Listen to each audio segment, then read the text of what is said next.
সরকারের ভিতরে স্বচ্ছতার অভাব ব্যাপকভাবে।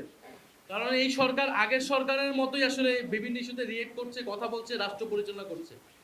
আমরা চেয়েছিলাম একটা অ্যাকাউন্টেবল গভর্নমেন্ট, আমাদের কাছে সেই ধরনের কোনো অ্যাকাউন্টেবিলিটি তারা নিশ্চিত করছে না। সরকারের বিরুদ্ধে কথা বলার জন্য চিফ হুইপের সমালোচনামূলক পোস্ট শেয়ার করার কারণে মানুষ গ্রেফতার হয়ে যাচ্ছে, বাক স্বাধীনতা হরণ হচ্ছে।